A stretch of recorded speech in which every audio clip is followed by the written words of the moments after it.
জ্যৈষ্ঠ মাস মানেই আমের মেলা। এতদিন তো অনেকই আম মাখা খেয়ে আসলাম, তো আজকে হঠাৎ করে ভাবলাম একটু অন্য কিছু করি। তো আসসালামু আলাইকুম গাইস, আপনারা সবাই কেমন আছেন? আশা করি আপনারা সবাই অনেক অনেক ভালো আছেন। আলহামদুলিল্লাহ, আপনাদের দোয়া এবং ভালোবাসায় আমি অনেক ভালো আছি। তো আজকে আপনাদের মাঝে এমন একটি ভিডিও নিয়ে এসেছি, আপনাদের দেখে সবার জিভে পানি চলে আসবে। তো আমের দিন শেষ হয়েছে তো কি হয়েছে, আরও অনেক রকমের তো ফল পাওয়া যায়, তাই না? তো দেখেন, আজকে আমি কামরাঙা মানে গাছ থেকে টাটকা একদম নামাই নিয়ে আসিছি। কামরাঙা মাখা করবো আজকে। মাখানোর আগে আমার মেয়ে তো খাওয়ার জন্য মানে পাগল পাগল করছে।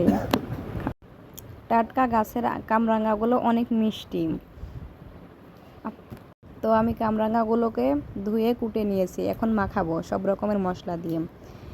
কেমন হবে অবশ্যই আপনারা সবাই কমেন্টে জানাবেন। আর যারা যারা খেতে চান তারা অবশ্যই চলে আসবেন। কামরাঙা মাখার খাওয়ার দাওয়াত রইল সবার। কামরাঙা মাখা আমার অনেক পছন্দ। আপনারা কারা কারা পছন্দ করেন অবশ্যই সবাই কমেন্টে জানাবেন। আর ভিডিওটি বেশি বেশি লাইক কমেন্ট শেয়ার করবেন। ধন্যবাদ সবাইকে।